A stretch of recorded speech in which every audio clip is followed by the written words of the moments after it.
Hello dear viewer, this is Lorenzo and you're watching KSP to Mars, episode 31. It's progressing quite rapidly, these episode numbers, what with an episode per day. Thank you all for watching all the time and subscribing, I do like that, and it breaks my heart when the number goes down as it did today, but then fortunately it went up again. Anyway, today we are building on our space station, and what I want to attach is this big nuclear reactor and the matching big generator. The problem is our heavy lifter, the skipper booster, this one, this beast of a rocket. If I click it here you will see and recognize it. I think anyway, it has all the boosters. It's the one I've been using all the time. That is not powerful enough to lift this into orbit. See, this nuclear reactor is pretty heavy. It masses in at 14 weight units. This one does at 6, so that's 21 tons. And then I would need some propulsion for on-orbit maneuvering, bringing the total to about 30 tons. And with my biggest booster, that gives me about 9-10 kilometers per second of delta V, which is not enough to comfortably meet up with the station and dock to it. So after much deliberating, I decided to launch a smaller nuclear reactor.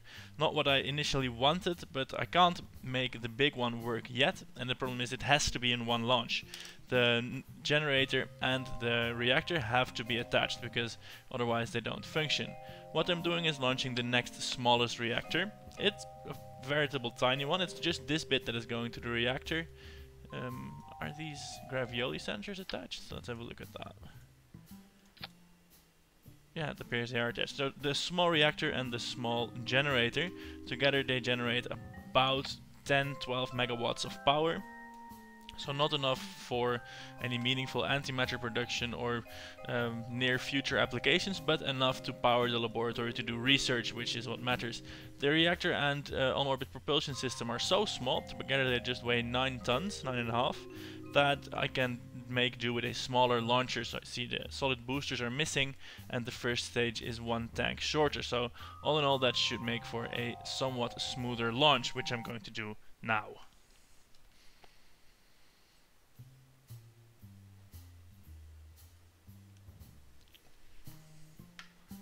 I did some more designing before today's episode, and I also designed 2 more interplanetary probes, one of which, one of them is already waiting in orbit, and I need 1 or 2 more, so I'm going to launch either one of those as well today, and then tomorrow shoot them off to their destinations. That is, of course, unless I change my mind, which is something that is, well, rather likely to happen, because it does happen fairly often. So we are here a little bit behind the tech lab too. That's good. Then I can launch in an orbit of about 300 kilometers and catch up to it. So I'm going to do that landing, that launch. Oh dear, we have Richesby in the hot seat. I don't want Richesby in the hot seat. He is our moon guy. So I'm going to revert that and put a low stupidity kerbal in, because he is staying on the station. And I'm going to do that. And when all that is done, I will be back to you for some updates. Before all of that happens though, let me introduce to Nurim Kerman. He's going to be our new astronaut cum scientist. See you in orbit. And there we are, after a long and lengthy launch and orbital maneuvering procedure, coming in for what I hope is going to be a textbook docking to the Tech Lab 2.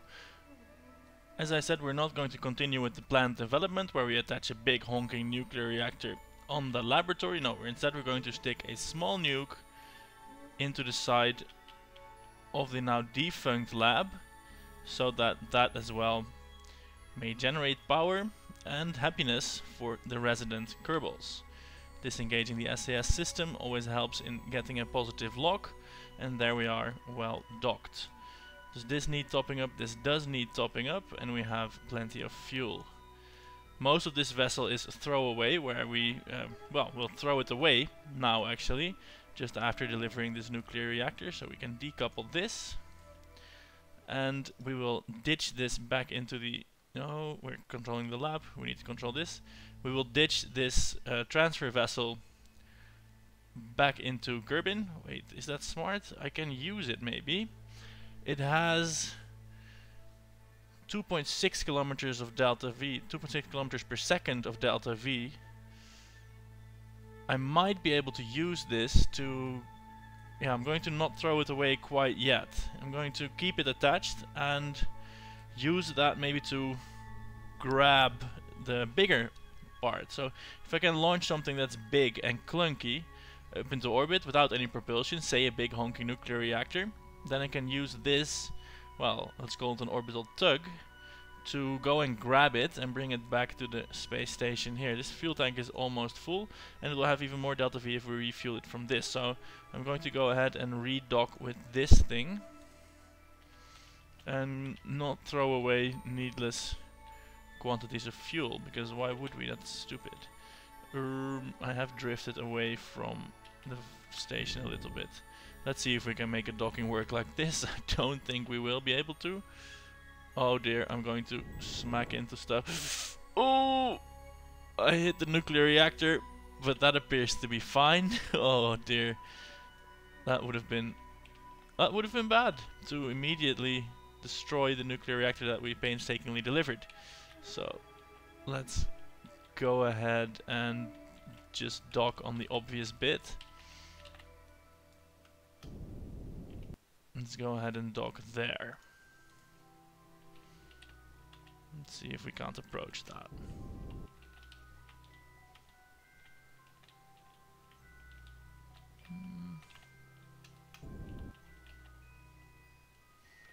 We are now headed straight for it. Gee, this is a nimble little vessel now with just a reaction wheel and, well, not a lot of mass holding it back. I'm going to do my patented docking cheat, where I switch to the other vessel and basically make them align to each other. It's a lot easier than docking to a, well, relatively stationary target by flying around it. You just align it to the docking port, switch to the other vessel, make sure to control that from the target docking port, then target the vessel there, and then make sure everything gets aligned, which is a bit of a bother with, well, more and more convoluted space stations like this one, but this one is still fairly small, so everything should turn out to be fine. So let's have a look here, lock the SAS in place, and you can see they're almost aligned. It's a lot better than it was at any rate. So now we switch back to this one. Wow, I like how those radiators look. They look all red and ominous and dangerous. So locking the stability system back in place and punching the engine for 0.5 meters per second. That was the point of that was the plan anyway, but it turned out to be 0.6. Now the maximum docking speed is 0.5. So with an approach of 0.6 like this, first we crash into the port, that makes us slow down, and then we dock. Good procedure if you ask me.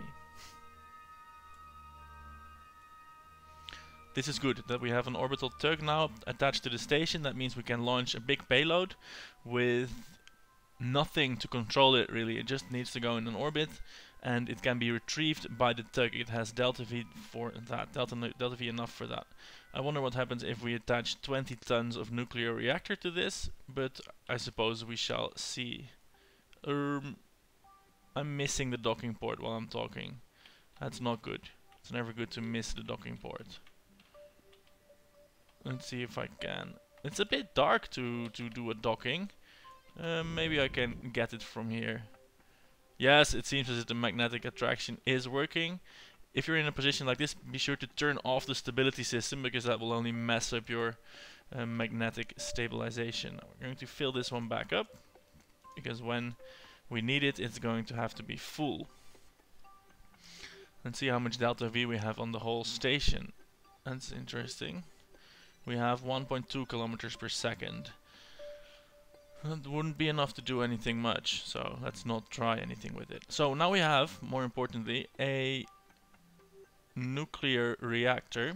Our waste heat is increasing, but that doesn't matter, because as it increases, the temperature of these radiators will also increase, and they will radiate more until it is in equilibrium. So that is fine. Anyway, we have a nuclear reactor now. It's producing 10 megawatts of thermal power, which can be raised to 40.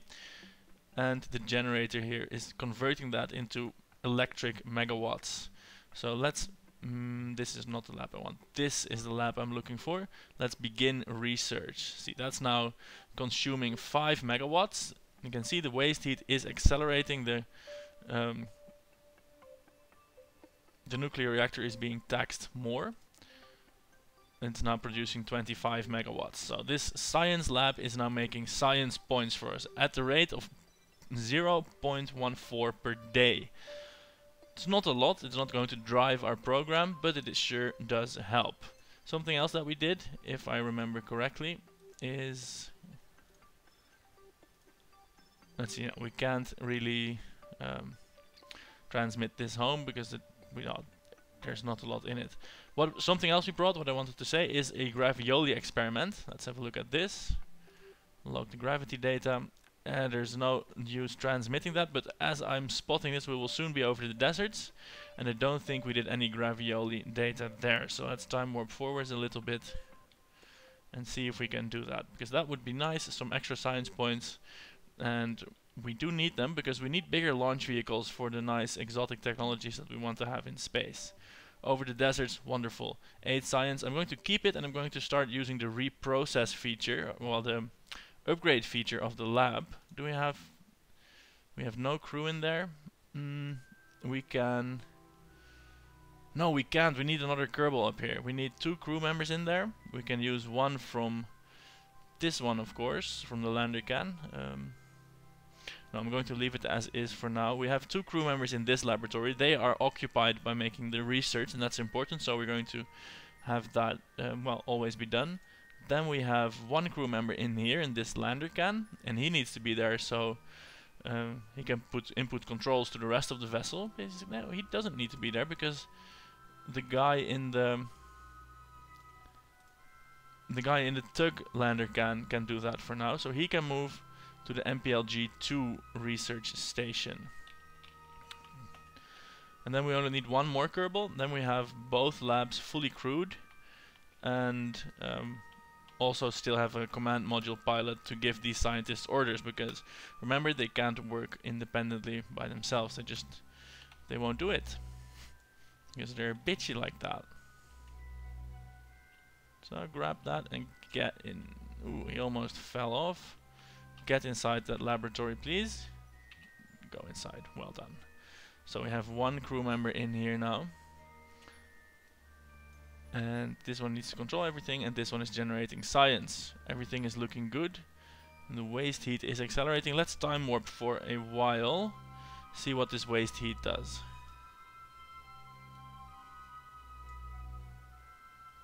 Oh, and of course I want to get gravioli data, although we are over the ocean again. What? I missed these gravioli sensors last time, obviously, because I put some on the nuclear reactor because I thought we didn't have any. Well, that turned out to be stupid and superfluous, but then again, a research station never really can have too many science sensors. Right, so the waste heat is still accelerating, well, increasing, but I trust that will look there. You can see the rate at which it is increasing is slowing. That means the radiators are radiating more, and I trust they will radiate the full amount before this bar fills up. Incidentally, the electric charge here is massively huge for the lander cans. All I know about that is that some mod that doesn't play well with another mod, or where I don't have the other mod that depends on this change, has changed the electric charge to be ridiculously high. It doesn't really matter though, because we are using the KSP interstellar energy, which runs on megajoules, and that is the 5000 here. And this laboratory, it takes megawatts, which are produced by the generator here. Actually, it takes megajoules. Well, it says its consumption is in megawatts. That means it takes 5000 megajoules per second.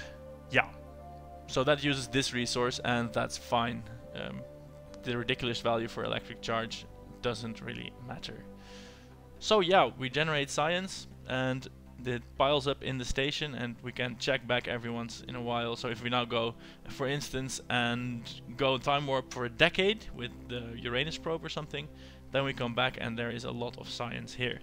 We're not going to do that, that would be cheap, but we will get a small bonus. And of course, if you put these labs around the moon or around other places, then that helps as well, and you get more points than you get from simply having them in Kerbin orbit. So expect that to see that in coming episodes as well. many science labs everywhere, and the fact that the small nuclear reactor works to power it means that we can probably do a science lab with a nuke, with crew, launch to the moon, to lunar orbit, with no return capability. We could probably do that already, so I'm going to look into that as a mission. Let's have a look at the tech tree for now. We have 140 points, and where I want to focus now is this area. Here is the nice super high electricity, anti-matter containment devices, stuff that uses energy.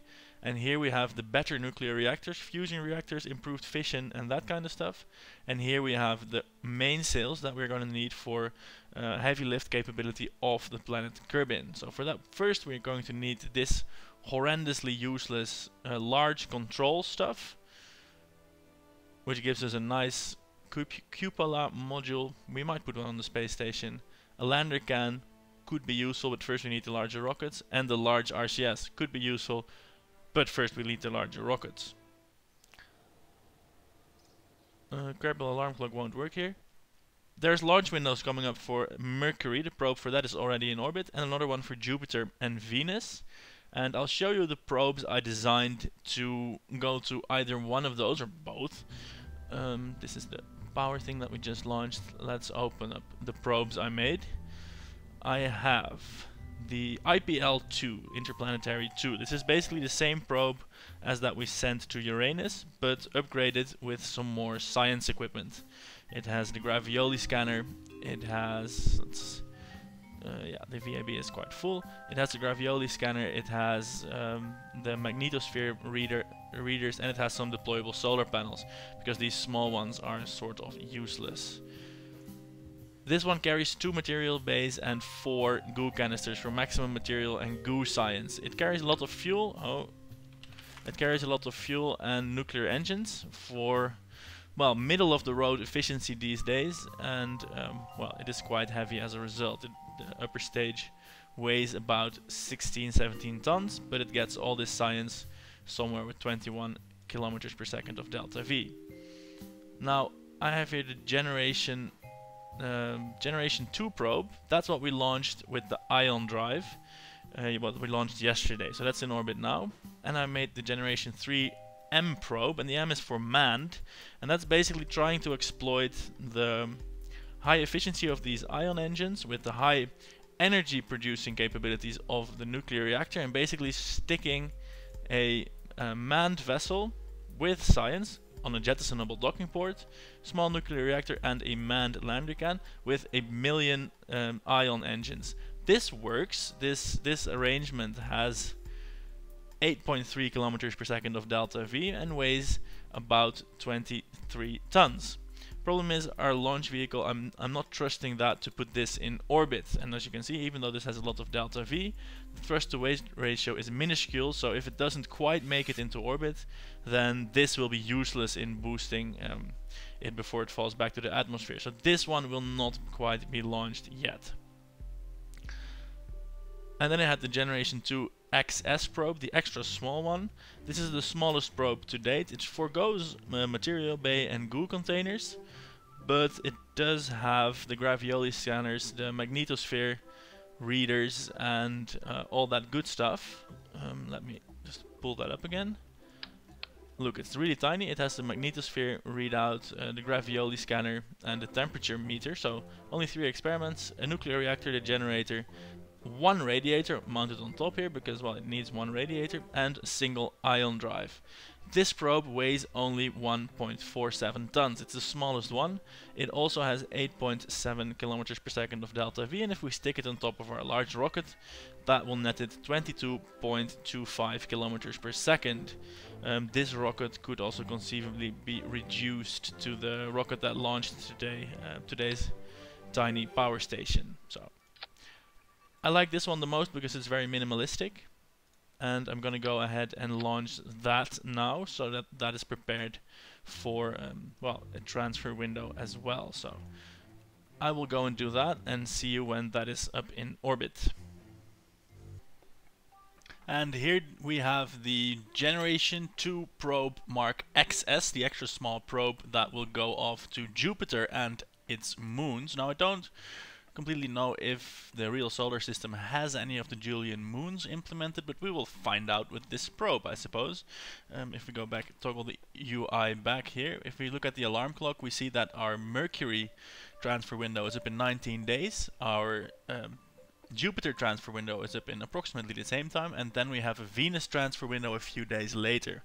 Now, tomorrow in the next episode, I'm going to launch this probe and the other one that's already in orbit to Mercury and Jupiter, and I'm probably going to launch a Venus probe as well, and that is going to carry a lander, because Venus has of course a very thick atmosphere that we can use to slow down and parachute stuff down, and it will give us experience for our Mars transfer window, which is coming up in 250 days.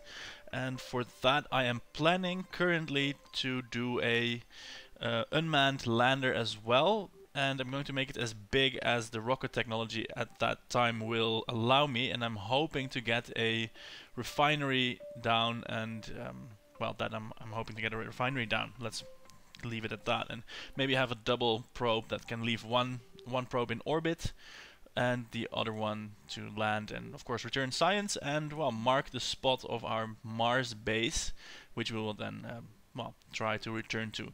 So tomorrow we will see a lot of interplanetary action.